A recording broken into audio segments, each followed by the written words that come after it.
You're listening to the Options Insider Radio Network, the home of the Options Podcast. For more quality options programs, visit theoptionsinsider.com or search for Options Insider Radio Network in your podcast provider of choice. Listeners can also access all of our programming through our mobile app available in the iTunes and Google Play stores. Select programs are also available via live stream at mixlr.com/options-insider. That's mixlr.com/options-insider. Don't forget to follow along with your favorite programs and submit your own questions for the hosts at twitter.com/options, stocktwits.com/options, facebook.com/theoptionsinsider, or via questions at theoptionsinsider.com.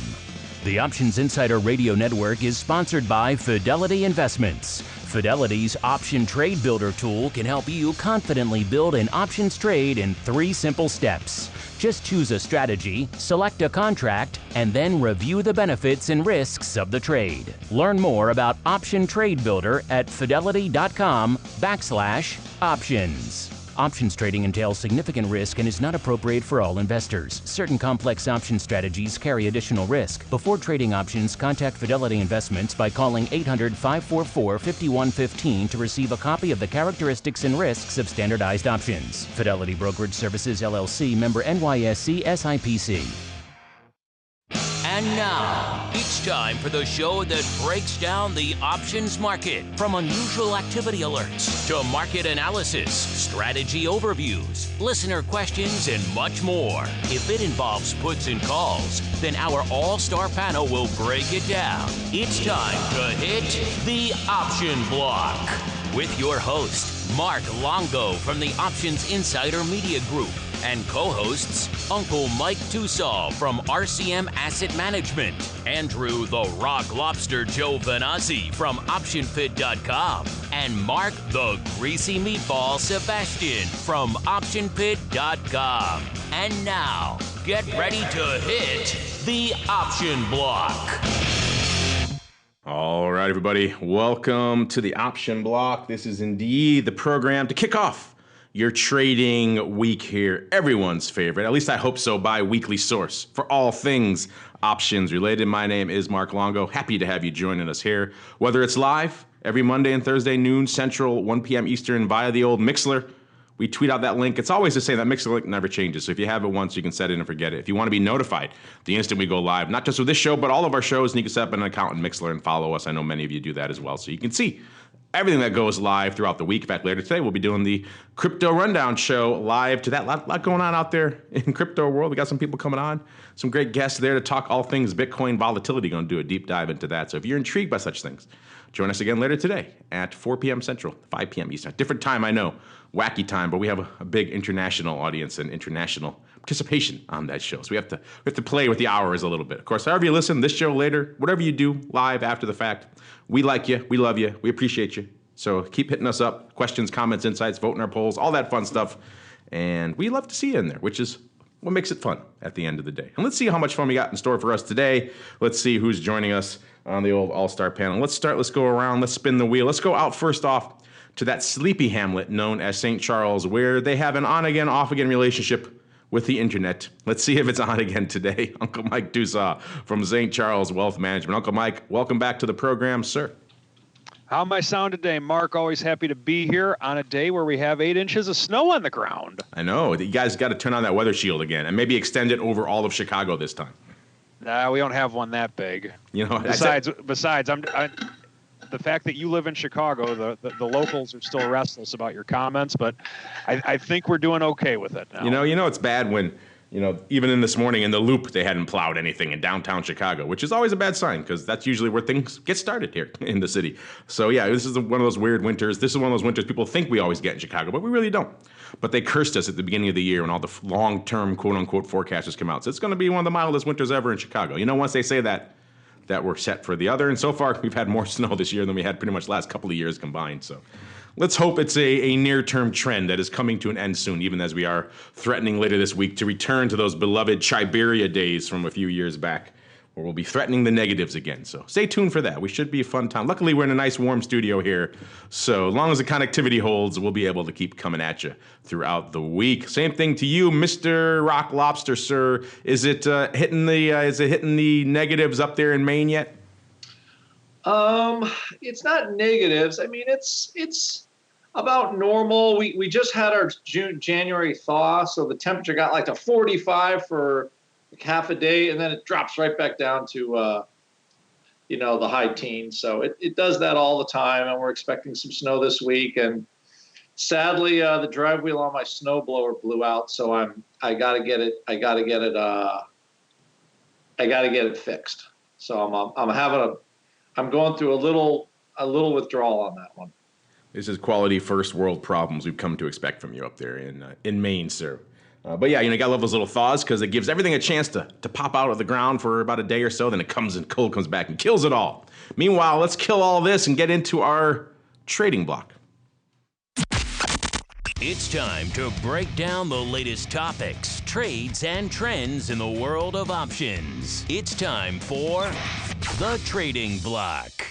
All right, everybody, welcome to the Trading Block, the portion of the show we talk about what the heck is trading, what the heck is lighting it up. And today is another one of those red days back on the screen. The market has decided we're back on the downside of this ever bobbing yo-yo that is the market right now. A lot of things kind of weigh in on the market today. Usually lately it's kind of been the big macro concerns that have been slapping us. The government shutdown, the will they, won't they trade war. Today it seems more micro focused, which is dragging everything down. As we're coming into showtime here, most of the major indices substantially off, well over 1%. S&P actually the laggard at about only 1.25% to the downside. Dow off nearly 1.5%. NASDAQ about similar percentage levels as well. We're seeing gold up a little bit as you'd expect, and even crude oil taking a bit of a break. WTI off over 2 handles, right around 51.5 right now. And all this green, all this red on the screen means some green coming back to the old VIX cash, which was languishing, dare I say it, in the mid 17 handle, which was my prognostication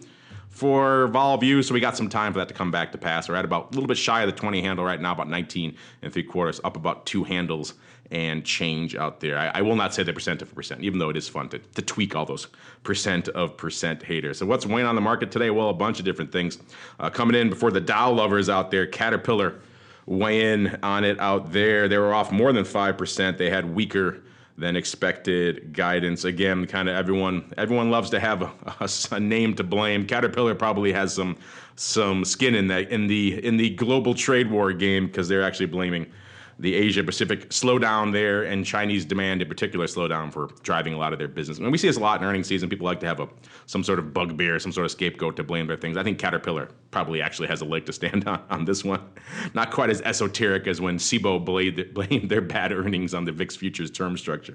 That's probably my favorite earnings excuse to date. We're also seeing in the tech-heavy side of the space, NVIDIA just getting clipped, I think is a technical term, off over 15%.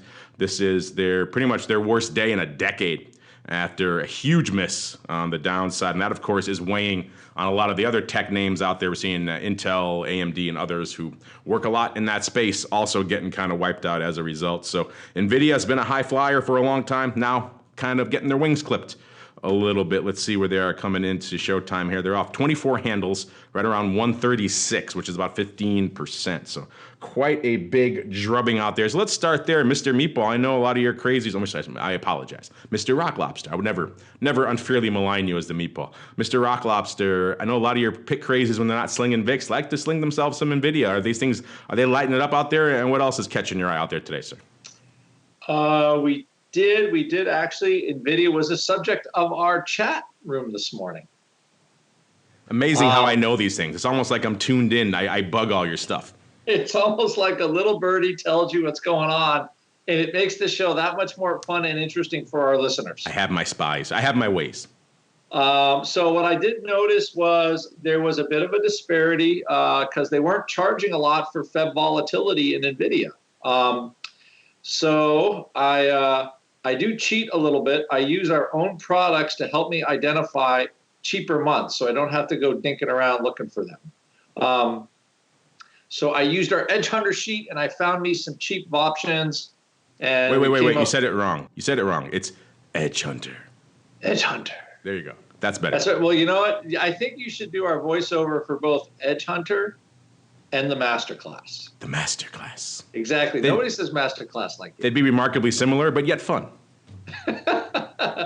Yeah, maybe just a little bit more Edge Hunter. Just something a little bit more. We can workshop it on the day. Survivor-esque. Yes, there we go. A little bit edgier for Edge Hunter. Yes, a little edgier. But I still think that exists. I think semiconductor vol, there's a lot of opportunity in it. And NVIDIA is not done going down, which it's certainly not, So the funny thing about our market has been, at the beginning of the year, everything was like rosy, right? And then trade war happens. And then everybody was worried about, and the market sells off because they worried about how bad things could be for the trade war, okay? And then everything pops back because they think, oh, wow, this trade war is going to be over soon. And that was the narrative for the summer. And then all of a sudden, like, well, actually, this trade war isn't really good for China. It's not really good for the U.S. Now there's a little bit of pressure put on both sides maybe to do something. Who knows how it's going to work out. But now there's a little slowdown, and maybe now the Chinese come back to the table. Who knows? But now it seems to be showing up in some forecasts, some earnings, a little here and there. And now there could be some real worries. Like, okay, we had this snap rally, punishing rally. Bear market rallies are usually pretty nasty, which is why the vol's so high, because we're like up, down, up, down, up, down. And now, it looks like. If more of this comes to pass on just what I would call kind of the bellwether stocks, like an NVIDIA was a huge growth company, still is, but its growth kind of sputtering, slowing down, whatever. Then you're like, well, if if a tech bellwether like that sells all the really cool stuff is slowing down, that gives people some pause. And I think that's where we are. Is it probably a good place to add? I know this sounds crazy, but I'm looking at NVIDIA around $100. I know that's a long way away, but I don't mind being a little. I can be patient. So, but that's and it's because the stock was trading at a pretty big good multiple. It's still a chip company, and I've seen NVIDIA trade at crazy multiples before. I'm sure you remember it in the early 2000s, Mr. Longo, when it was, it was the hottest growth company on the planet. And it came back quite a ways. And it doesn't mean it's not a great company, but, once the bloom is off the rose a little bit, it could take a little while for this thing to start up again. It is funny. I do remember when the bloom got on the rose again on NVIDIA. It was a few years ago. It was right around this time at CES, the Consumer Electronics Show. And it seemed like they came in, they announced a couple of products, and all of a sudden everyone said, hey, wait a minute. NVIDIA makes a lot of chips for this booming mobile sector. Let's buy this thing. And it's like it's so weird. Everyone just awakened to that fact at that conference. And it's kind of it was pretty much, if you look at that chart, it's pretty much right back to that early January timeframe of CES a few years ago when it started that big upward trend. And it kind of, until today, hasn't really taken a big break from that. So today maybe not quite threatening those CES levels again. You got a long way to go to hit that, but still, yeah, it's been fascinating to watch. And then, of course, the crypto was the latest move on that. Of course, they missed on that recently because of crypto. Some people view NVIDIA's earnings as a bit of the canary in the coal mine out there for how crypto is looking. So I'm sure we'll get into that on the crypto rundown a little bit later today. But still, yeah, this has been a high flyer for a while. Even people who don't give a crap about chips or anything like that have been slinging it because you're right. It's been attractive from a volatility perspective for some time, whether to harvest or on the movement side. Because it's been delivering on the movement side as well if you were deft with your gamma scalps out there. So it's been an interesting player on both sides of the fence. So yeah, I'm curious to see what your crazies get up to out there as a result of this big movement. Because you're right, it doesn't seem like the downside. It's paused for now. We'll see if that pause is a rebound level or if the Rock Lobster is correct and it's got a lot more downside to come. I'm sure, Mr. Rock Lobster, when we share that out there, the NVIDIA Defense Force will come back at us pretty hard. So I'm looking forward to that. We'll direct all of their hate mail to you, sir. Yeah. How dare you say it's NVIDIA? Not like smash it with Apple, okay? How dare you say NVIDIA will hit 100? I'm just saying, there's a little bit of slowdown. Great company. It was pretty damn expensive at 300, and nobody's really liking it here at 136 right now. That's all I'm saying. I'm looking forward to the people who go into iTunes, give us the 1-star reviews because you had the temerity to slam NVIDIA. Exactly. I used to like this program, but then the Rock Lobster said, an opinion. You yes. dog. You scurvy dog. The Rock Lobster said NVIDIA's going to 100, so 1 star. I don't like you guys anymore.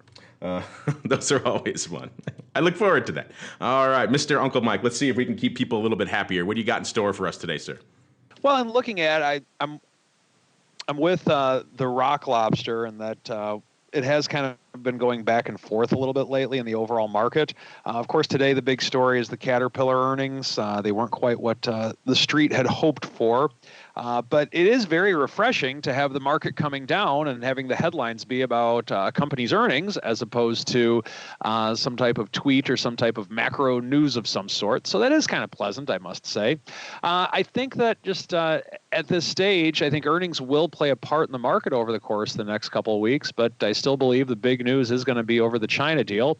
We did have or lack thereof, we do have an open government now, at least for 3 weeks. Kind of curious why it's kind of playing out that way, but just seems like more political shenanigans more so than anything. And typically the street does not like political shenanigans, and so curious to see how the street will react to all of this. So with the things that are going on right now, I think what we need to be watching for the time being, of course, will be the earnings coming up over the course of the next few weeks. But we're not getting the news that the market wants to get, for better or for worse. And until we keep playing these waiting games over whether we're going to build a wall or not, or whether or not we're going to get some type of trade deal with China and there's going to be horrible tariffs and we're going to have economic problems, that's a pretty decent size of uncertainty that the market has to digest. So I think with those things being said, we need to continue to be cautious over the next few weeks. The other point to bring out is that we are still up roughly 4% on the year at this point. S&P opened the year at roughly 2,500, and of course we're north of the 2,600 mark right now. We're still below where we were at the beginning of the year of 2018. I think that I had mentioned this on the show last week, actually. I think that the on SPY anyway, the 266 mark is very important because that's a key mark to where we opened up 2018. And if you want to consider where we started from the beginning of 2018, markets are still lower. So we need to get some type of momentum, but I think that these marks that we have on the S&P 500, I think they are mental in terms of the fact that we're overall down over the course of the last 13 months. But I think that when we get through them, there could be a lot of smooth sailing ahead. But until we get through those numbers and until we get some type of stabilizing news on the macro front, I think we're going to be fairly choppy. Speaking of numbers, let's hit some of the big numbers from today, see what's lighting it up. Let's start out there in the most active equity options names out there. Surprise, surprise. The name we were just talking about kind of dominating the charts today, NVIDIA taking the #1 spot, kicking Apple to the curb today with about almost 400,000 contracts on the tape. Looks like exactly even, 50% calls, 50% puts, which is interesting given the fact that the underlying has been pretty much one directional for the entire day. That's kind of interesting. The ADV out there about $1.85, so doing well north of that today. #2, VALE, actually out there. They're obviously making some news today as well. Probably have earnings. I'll have to go check. About almost 250,000 contracts on the tape, about 42% to the call, so put biased out there. Their ADV is only 44,000, so they're lighting it up as well. #3, AMD, a perennial top tenner, but usually not above Apple. Today it is 236,000 contracts. Actually, it's tied exactly with VALE, and it's about 55% biased to the calls. ADV about 263. #4, our old friend Apple. They're lighting it up later this week. 208,000 contracts on the tape so far today. 54% to the calls, so slightly biased to the calls there. Their ADV out there is about 560. Then we've got GE #5, $1.77 going on out there. Again, pretty much equidistant calls to puts. #6, PCG. #7, Bank of America. #8, Micron.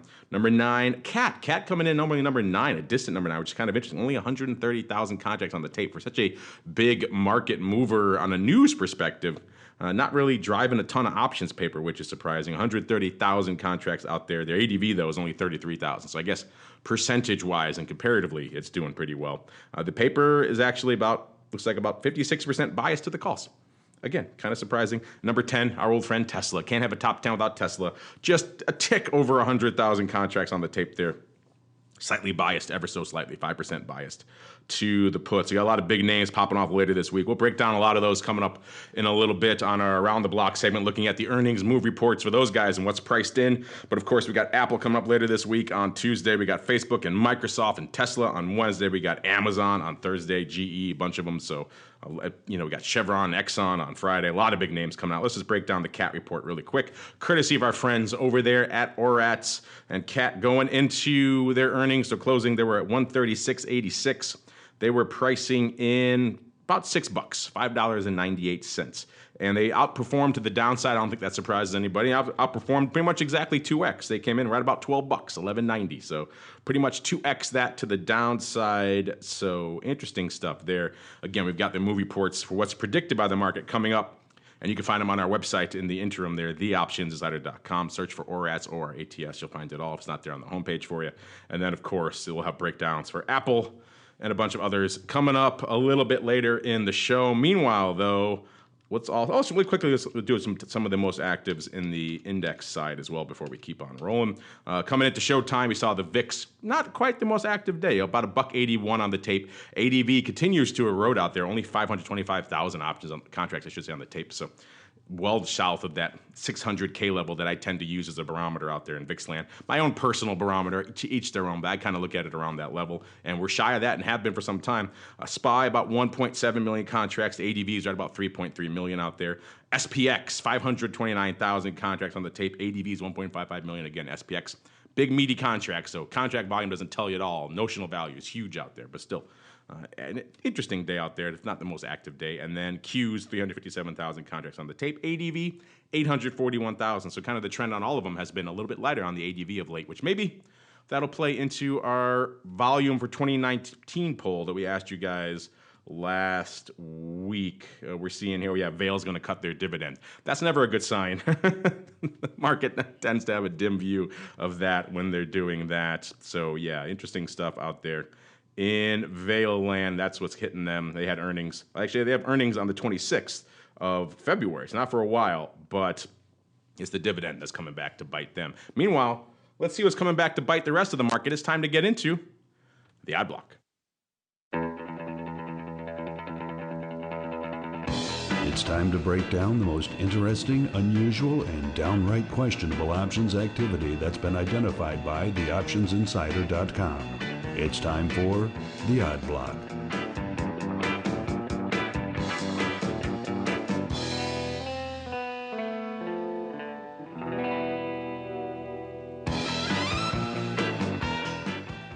All right, everybody, welcome to the Odd Block. We do the show earlier. Doing it live is always kind of fun because it gives us a chance to do some live reads here on the old Odd Block. So let's see our Eye of Sauron, always scanning, ever scanning. And today, again, kind of a quieter day out there, despite the fact that the markets are kind of rocking and rolling. I think it's kind of one of those, we've seen these 1+% moves quite a bit over the last few months. So once you see the 3rd or 5th or 10th of these in a row or in subsequent months and weeks, you start to get a little bit in to it, I think, and that's kind of what we're seeing out there in the marketplace right now because the volume not reflecting the amount of movement we're seeing out there. So let's see what our Eye of Sauron kicked back. No size 10, 20,000 lot trades out there today. Kind of quiet stuff out there. Of course, probably some stuff going out in VIX land. We tend not to put that in our unusual activity. We save that for the odd block. I should say the volatility review. Let's go out here instead, see what we found. Our scanner pops up first, our Eye of Sauron. Going on to a name, I think this is a newcomer to the odd block. If not, it's been quite a while since we talked about this. This is April Group, ticker symbol APR. This is a French insurance company, headquartered out of Lyon. So there you go for all of you out there. And let's look at, let's see, trading right now, $20.70 off about 0.5% on the day here. What do we got going on here? This is, let's see here. We got some weird stuff. I'm going to skip to the next one right now, Mr. Rock Lobster, because this one's kicking back some weird data for me. We'll go back to our other puts in a second. We're going to skip to number 2 here while we get all the first ones sorted out here. Let's move on to some harvesting, what appears to be harvesting of the risk premium in another one of our old friends, just like the name, Yum China Holdings, Inc. This is a fast food restaurant company if you couldn't figure that one out. Headquartered out there in China. Ticker symbol is YUMC, YUMC, trading today for, $35.73, up not even a third of a point, so about roughly 1% out there.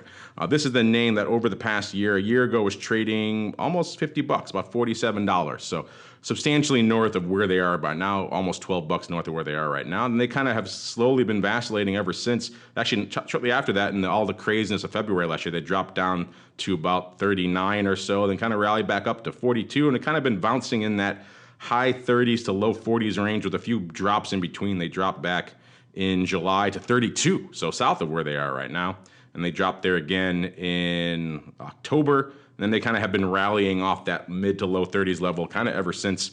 Tested it again back in December, or right around New Year's Eve, or I should say Christmas Eve, and then kind of have been rallying back again ever since. So they're kind of in the mid portion of the lower portion of that range of late, but certainly not threatening the 47 level, at least not any time recently. So what do we see out there? Looks like someone out there is agreeing with that range, because it looks like they're taking the opportunity to harvest a little bit of the old risk premium in terms of coming in to blast out about 3,000 of the March 37 halves. So these calls are about not quite $2 out of the money, a few months out there, getting $1 to do it. So pretty much agreeing to sell the stock out if it should come to pass, right around 38 half out there. These calls were 95-cent bid at $1.20 when this trade went up. We saw them pretty much hitting the bid, getting it for $1 out there. This is opening, not much OI to speak of.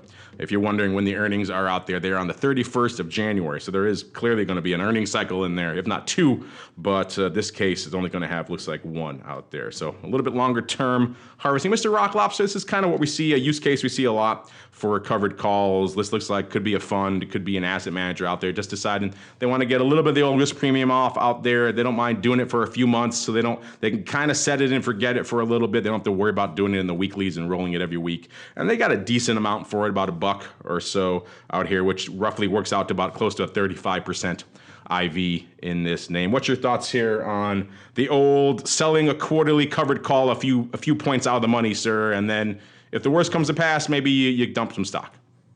You know, I guess this YUM thing is one of my biggest problems, and that I spend a lot of time doing, is trying to separate an investment from a trade. So I see this YUM thing and I go, okay, the stock is trading, China, suffering a little bit. They're selling some calls. They're trying to grab some premium. Sounds like a totally reasonable trade. Although, selling a dollar call on a $36 stock with almost, with what, 2 cycles to go, that has the whiff of kissing your sister on it. And it's not my most thrilling type of trade. Because I see, like, if a trade deal or any kind of trade blah blah gets announced, we launch back up to the 38 area, and you're going to be unhappy to sell these calls. So it's just one of those. I see it if they have some sort of a long-term premium capture plan in place, and then they just let the stock get taken out. I totally get that as a trade, and so I think from an investor point of view, to just, try to grab that little bit of protection on your stock. And if you get taken out, fine. But as a trade, it does not thrill me. So I think this one I have to put on one hat and then take that hat off and then put on another hat.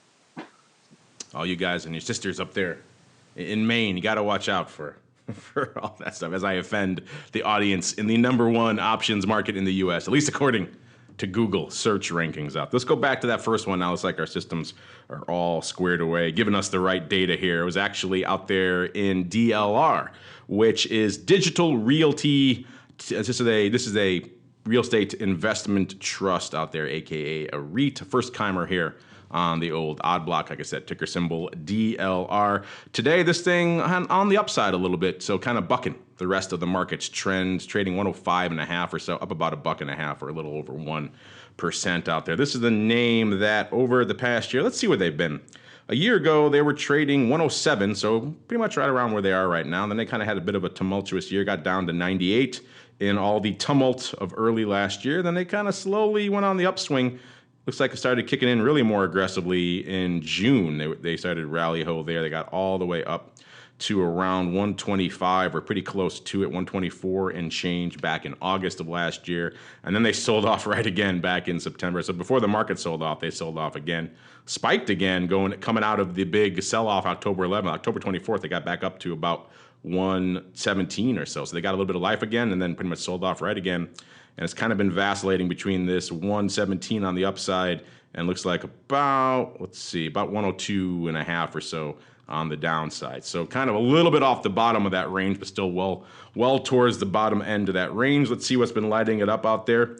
Looks like we got some people who are perhaps concerned that this downward trend is not going to be done anytime soon and getting in at some aggressive levels, shall we say. It's the APE par puts that were lighting it up today. Looks like paper probably gobbling these up. These things were trading 240 at 275 when this put went up 3,000 times for 265, so about a dime off the offer. This is opening paper as well. So all of that, the opening, the fact that it's close to the offer, looks like this is probably not your old line in the sand, but actually probably someone putting on a wee bit of the old protection as a size underlying holder. Looking at this chart, maybe you can't really question them. You can maybe say that level's a little bit out there. You get blow through the 100 level, then you're getting, I guess maybe they figure if they blow through 100, in this case, down to the 97 and change range, and they figure there's a lot more downside maybe to come. So they need to stop themselves out there. Mr. Rock Lobster, does this one excite you anymore? The old locking in some protection on the equities. The level's kind of interesting. The time frame out to April, so not quite too far, not going out to June or Dece or anything like that. So a little bit near term, and the levels is pretty, in terms of defense, not that much defense really there. Yeah, you look at this and like, okay, I think somebody is looking really for kind of more of a, they're definitely looking in case the market falls apart. But a $2.50 put in a $100 stock, that's only a 2% move in the stock. That's not very much. So I look at that and I don't see it seems like a reasonable shot, although it is a REIT, so it doesn't have quite the volatility normally. But I think recently it's had quite a bit. So it looks like either a protective put but definitely this one it's meaty enough that they got a little bit of, there's definitely some downside worry there. They're spending some real dollars on those things. Yeah, they're not playing around. 265 or so. They're not. And they got some clear concern between now and April for extended, protracted downside out there in good old DLR. Let us know what you think. You think they're crazy, overpaying, underpaying? Let us know as we keep on going to our final name here. Again, everything is right around that 3,000 contract level today. That seems to be today's big trade for whatever reason. Let's go out here to our old friend Iron Mountain. Haven't checked in on them in a while. Ticker symbol IRM. Trading today 36 1/4, up about 22 cents. This is, they'll come to your office and shred your paper and all that kind of fun stuff. They do what's called enterprise information management. A lot of it's shredding. Let's see here. Let's say 36 1/4 over the past year. Let's see what Iron Mountain has been up to. A year ago, they were trading 34, pretty much even. So a couple handles shy of where they are right now. And all the tumults of February last year, they got down to about 31. Looks like a little bit shy of 31, right around.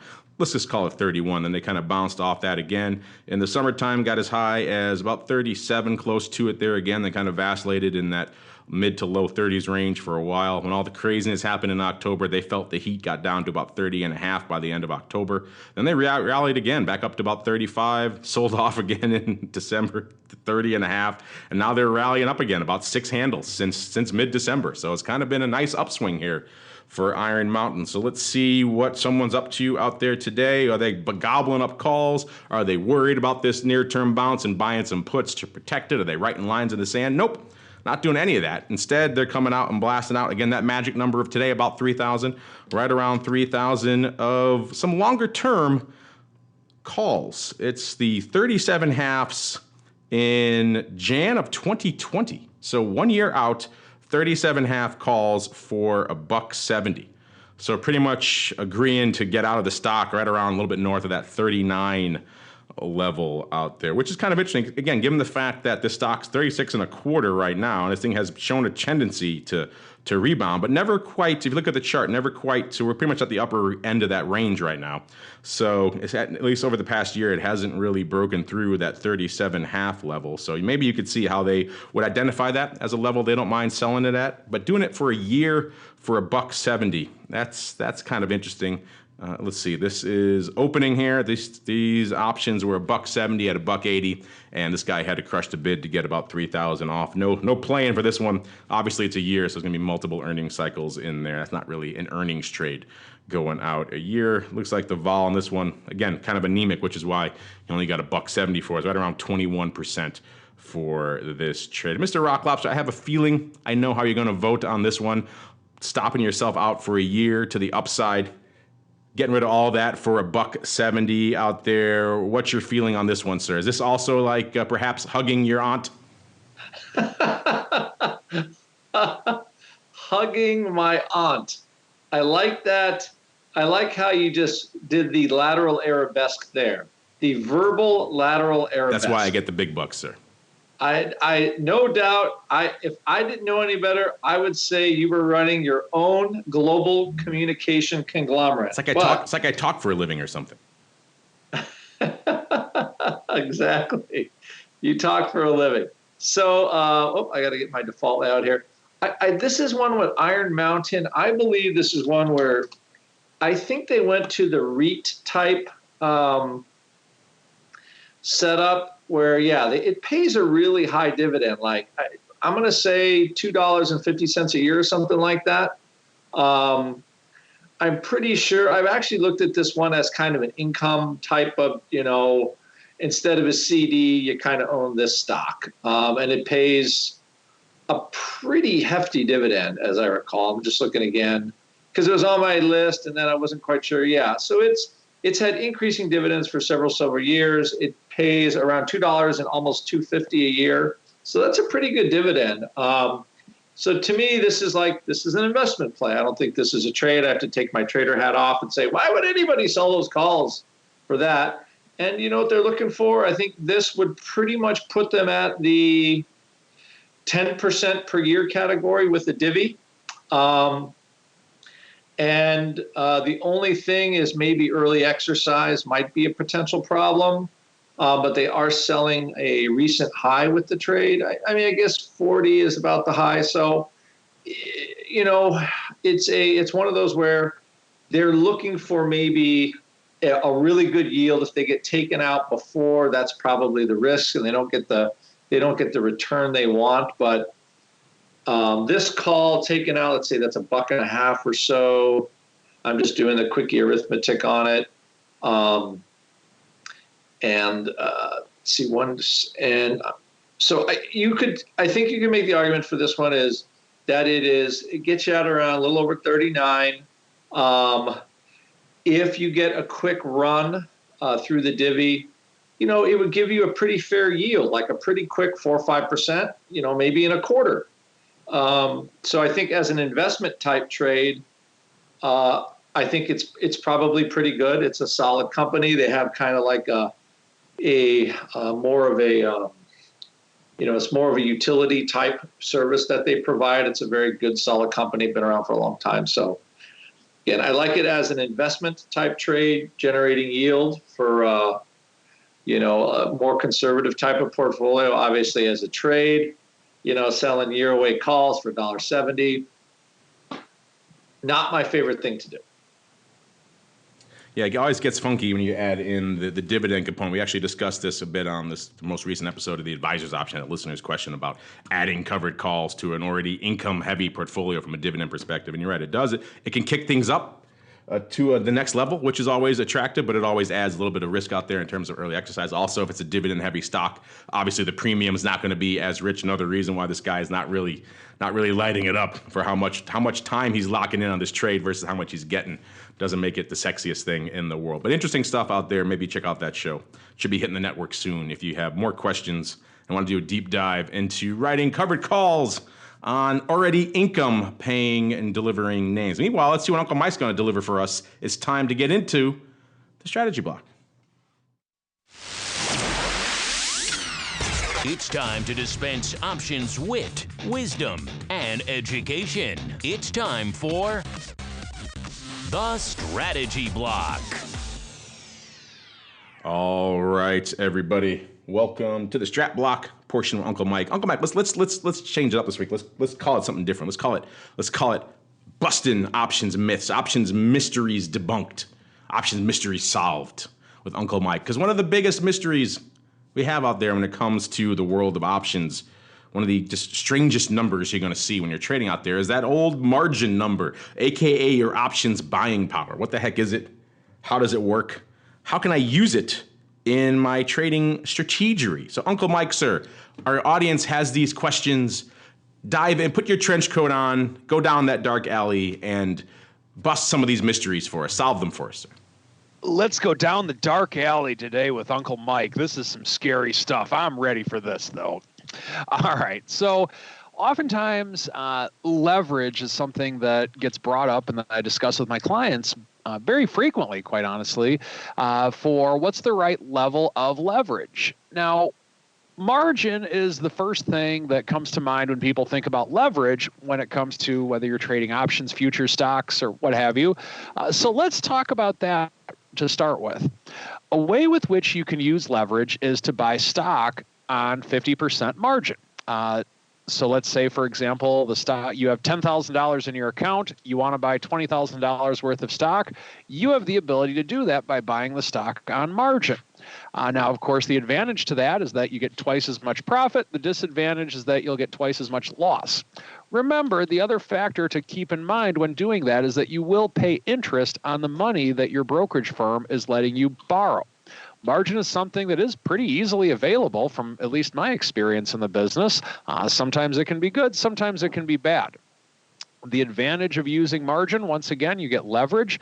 Disadvantage is that you have to pay for the interest that you're using on it. And of course, if the trade goes against you, you'll have more of a loss when doing so.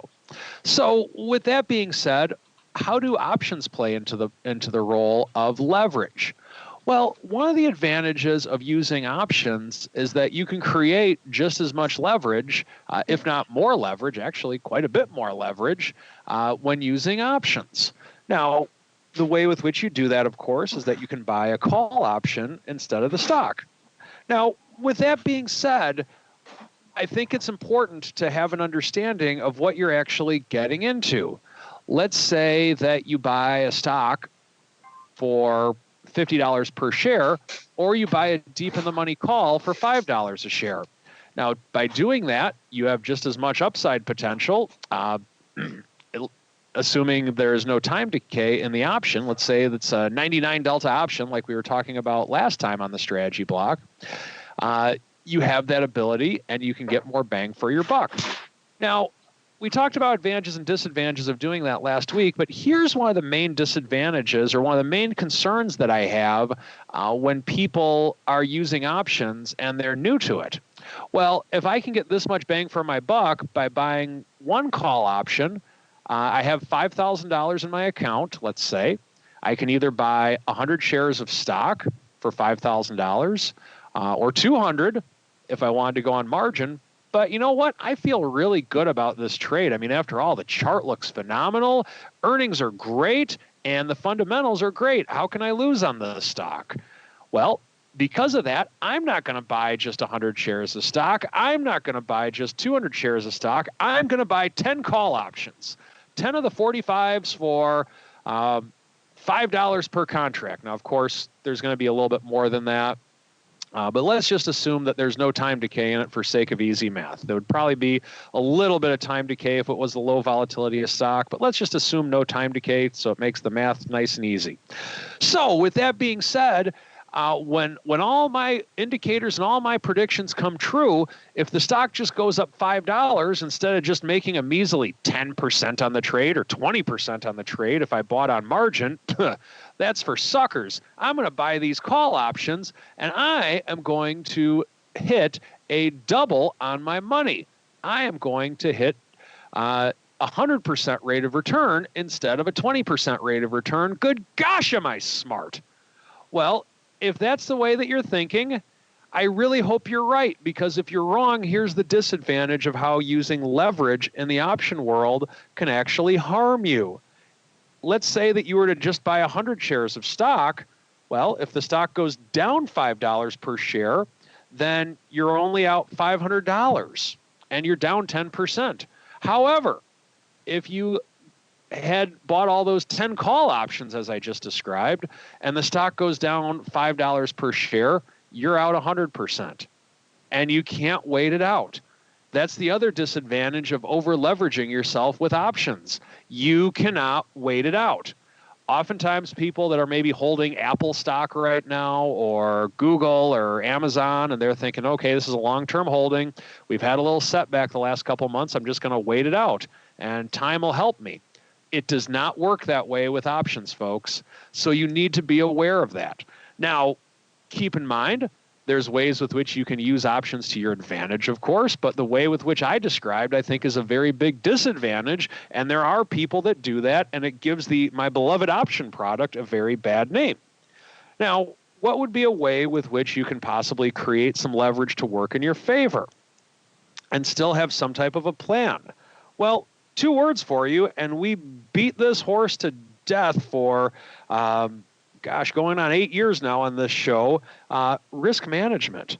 And if you're managing your risk, then you actually have the ability to use options to your advantage. So let's go through this same scenario now. I'm just as excited about this stock, and I decide, you know what, buying stock on margin isn't for me. I don't want to pay the interest on it. I don't want to risk getting a margin call. But you know what? That idea of buying those 10 call options, that's just a little bit too crazy for me. But maybe with my $5,000 account, I buy maybe 2 call options on it. I want to have a little bit of leverage, or maybe even 3 call options. And instead of waiting until the stock goes down to 45 to get out of it, maybe when it's at 48, that's the time that maybe I'll take 1 call option off the table, and then maybe 47, take another off, and then maybe let the other one ride, let's say. And then on the profit side of it, maybe have some way with which I can scale in and scale out of those call options along those same lines. Well, that's a much more logical way of doing things. Now, 3 calls versus 2 or 1, I'll leave that up to the listeners to decide what works best for them. And also, this isn't even factoring in spreads or premium selling or anything like that. This is just a very simplified example of it. But by doing something along those lines, you're being active and you're being smart. You're not looking at this as a way to how you're going to double your money over one trade. You're looking at this as a way with which to manage risk. Folks, the other thing I want to mention when talking about leverage in the option trading account is that risk management, and this is my opinion, risk management needs to trump indicators 10 times out of 10. Once again, in an option trading account or even in a long-term stock account, risk management trumps indicators 10 times out of 10 for me. What I mean by that is I don't care how great the stock looks. When someone says to me, hey, I want to buy all these call options, I'll say, well, what's your risk management? And then I'll say something like, what if it goes against you? At what point are you looking to get out? And their comeback, if it's ever something along the lines of, well, I don't think this is going to go against me because look at this chart, look at these indicators. And if that's what your response is when you're talking to yourself through a trade, then you're really having some problems, I think. You're headed for trouble. So that is my take on ways with which to use leverage by using it being an option trader versus using margin being a stock trader. And that is the last strategy block for the month of January. I hope you enjoyed it. I enjoyed it very much. Let's see what our listeners are enjoying with a little bit of their mail block. It's time to take your seat on the All-Star panel as we read your emails, tweets, Facebook messages, website comments, and much more. It's time for the Mail Block. All right, everybody, welcome to the Mail Block, the portion of the show. You guys take the reins, your questions, your comments. Sometimes we ask you guys questions, turn the tables on you. Let's check in on some of those recently. Last week, we asked you guys, are you feeling bullish for the year in terms of overall volume in the option space. Remember, last year, 2019 was a record 5.1 billion options contracts changing hands. A lot of vol events had to kick in to really make that happen. Febocalypse, the October turning of the worm out there, whatever you want to call it. A few others in between. Needed a trade war, needed a government shutdown, needed a lot of things to keep that volume churning along. So we thought we'd ask you, 2019, yay or nay, will we beat that level or not? Sounds like you guys are extremely optimistic on the options volume side, because 81% of you coming in to say yes. It hovered around 72, 75% for most of the week. By the end of the week, it kind of spiked up to 81%. So you guys got more bullish on options volume as the week went on, despite the fact that what I said at the top of the show, at least ADVs and a lot of these names getting a little bit light out there. Only 19% saying no. I'm sad to say I was in that category, even though I hope I'm wrong. I don't want to be right. This is one of the few where I'm guessing where I don't want to be correct. But we saw how much it took last year. Now, again, we have an administration likes to inject some vol these days. We have an ongoing issues in the macro side that could very well generate that. We'll have to see when the official numbers come out for January what kind of pace we're off to for the year as well. This week, we're asking you a much more straightforward one. Don't have to think on the macro level. Just asking you, what do you guys like? What are you feeling when you're out there trading? What's lighting up your tape? So we asked you this week. It's a big week from earnings season. We're going to break it down in a few minutes here. Which of the big tech names out there are you really excited to be slinging some options on this week? Gave you 4 choices: Amazon, Facebook, Apple, or good old softy. Well, let's go around the horn. This one just went live a little while ago, so we're still in the early days of it here. But Mr. Rocklops, we'll start with you. If you have a favorite, let us know. And then B, more importantly, what do you think our audience is picking, sir? I like Microsoft of those choices, but I think everybody's going to be picking Apple just because it's Apple. Interesting. Mr. Uncle Mike, same question for you, sir. Well, since I don't have any real skin in the game for this question, let's go with Apple. Let's have some fun with it. The two of you love an Apple. But as I've said before, I noticed a bit of a trend in our polling of late, which is Apple not quite as high on the totem pole as it once was. And that is pretty much the case, at least in the early voting so far here. Got a few days to go, so this could change. But in the early voting, it's 48% for Amazon. And then only 22% for Mr. Rock Lobsters, their number 2, Softy. Only number 3, 17% for Apple. So quite a bit lower than you probably would have been a few years ago. Not a lot of Apple love, and only 13% for Facebook. I guess the recent headlines out there haven't exactly enthused people to sling some Facebook. So Amazon, once again, sucking up all the oxygen in the room right now. Again, we got till the end of the week on this one, so that could certainly evolve. Get on over there to @options if you haven't done so already. Make your voices heard. Meanwhile, let's keep rolling into our final segment. It is time to go around the block. It's time to tell you what we'll be watching on our trading screens until the next episode. It's time for Around the Block. Oh, Mr. Rocklobster, I joked earlier, we talked about NVIDIA. I said the NVIDIA Defense Force is going to come out to get you. It's like they already are. When he said you wanted to get into it around 100, we got Trend is my friend saying, good luck with that, and a whole bunch of emojis. So he's not thinking you're going to get NVIDIA at 100, sir. I'm sorry to say. You know what? And then he can laugh. But when it was like 220 or it was $200, it was we were talking in our chat room. I'm like, take a look at those 150 puts. Everybody's like, no way, you're totally high as a kite. And yet, because the 150 puts were only a couple bucks at the time. So I don't know. I'm just saying it's not the same old NVIDIA. It's, people are freaking out. Freaked out people do freaky things. That's all I'm saying.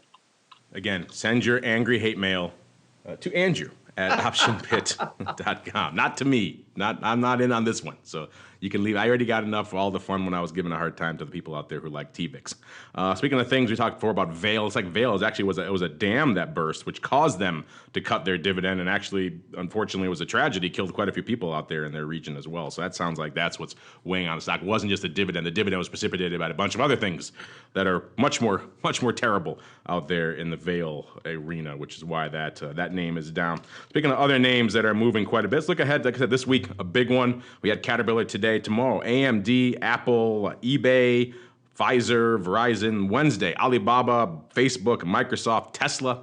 So no shortage of names coming out there. Thursday, Amazon, the one clearly you guys are jonesing for.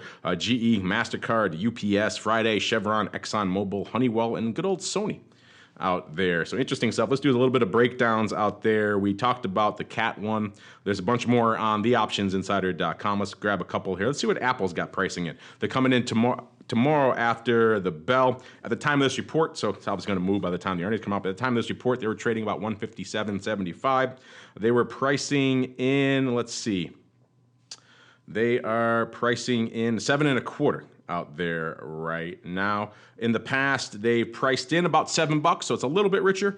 And in the past, they've actually moved about $7.50, $7.44. So it's kind of right in the middle of that range. It's a little bit above, about 25 cents north of where they've priced it in the past, and about 25 cents south of where it's actually delivered in the past. So you can kind of see how there's a little bit of rationality to that options analysis. So we'll see. Now, if you get it in the same quarter, that move goes up. 962, obviously, first quarter, a rock'em sock'em quarter, because they have to look back at all the holiday sales. So that's going to be interesting out there. So maybe it's underpriced from that perspective if you look at this same quarter moves in the past. Again, they break it down a lot of different ways for you out there. Let's just grab.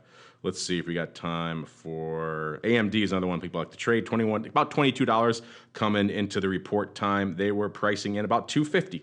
In the past, they've priced in about $235. So this is a little bit richer, and they've actually delivered about $262. So again, another one, kind of splitting the uprights out there. You can see where a lot of this analysis comes from at the end of the day. Listeners, same quarter, they've actually delivered $1.70. So this is a little bit rich compared to same quarter moves out there. Let's see if we can grab a couple more before we. Good old Baba is another one out there you guys like to sling. They're coming out the 30th after the bell, going to the report time. They're about 159.25. They were pricing in $7.33. In the past, they priced in about $8.20, so a little bit cheap this time. In the past, they've actually moved $5.65. So I guess compared to that, this is all rich. And in the same quarter, they've actually moved $6. $6 they've moved in the same quarter. So maybe rich from that historical perspective. Either way, interesting stuff out there. A lot of big earnings popping off this week. If you haven't voted in our poll, let us know what you're looking at. Options is the place to go. If we forgot one, left them off the list, hit us up. I'm sure you guys will. Maybe you want us to put NVIDIA on there. We shall see. Let's go back around the horn one final time. Mr. Uncle Mike, let's do a combo since we kind of come up against it. Let's do a combo of Around the Block and what you're watching for the rest of the week, sir. For Around the Block and what I'm watching this week. Just watching earnings, watching the Twitter account of a certain someone, and wanting to see if there might be any deals, and also watching to see if we can break through the 266 mark, approximately thereof, on SPY. And if you are looking for a financial advisor who actually likes and enjoys talking about fun things like implied volatility and option trading, give me a call. Or check out my website at stcharleswealth.com. There you go, stcharleswealth.com. Click on the fun. Click on the Fox for fun and fabulous prizes and all sorts of other fun stuff that isn't really there yet, but hopefully coming soon. His compliance will get mad at me for saying that, but it's also fun to just say that out there. Head on over, stcharleswealth.com. See what you can click on and discover for yourself. And Mr. Rock Lobster, same question for you, sir. A little bit of a around the block, and then what's coming on the pike? I hear there might be a masterclass in the works. There is. What am I watching? I'm pretty interested to see what's going on with, because the bid for vol started off this morning. It's been backing off, so we'll see if that happens. I'd like to see more tech earnings. If it's just the chips or everybody else, almost everybody's in China to some degree, but not everybody. So that's basically how the earnings shake out. I think we have a much more kind of normal market. Some earnings are good, some not so good. And for us, yes, we are having a masterclass on stock replacement strategies, how to use options. This is for long-term investors, people that want to protect equity investments or kind of hedge some gains, or to try to add more returns for the same or much or cheaper bang for your buck. We will be talking about volatility, using volatility a little bit, but that won't be the major strategic part of it. It will be mostly just how to use options properly to invest in stocks. And that will be aimed at portfolio managers, registered investment advisors, and stuff like that, or probably what Tosaw just does every day. But we figure we'll just ride his coattails and teach people how to do it, what the heck, and, keep him on his toes.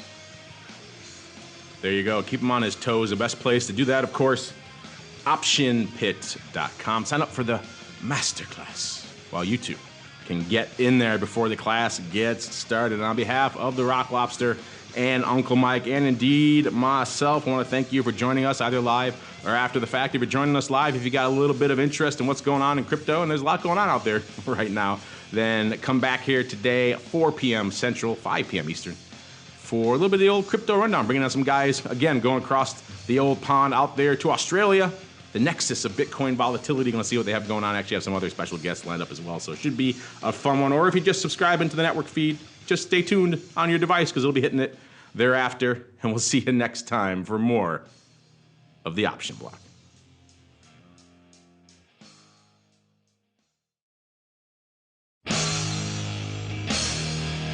The preceding program was a production of the Options Insider Radio Network.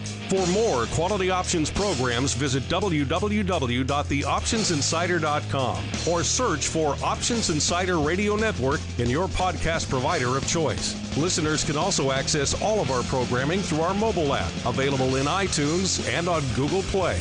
Don't forget to follow along with your favorite programs and submit your own questions for the hosts at twitter.com/options, facebook.com/theoptionsinsider, or via questions@theoptionsinsider.com.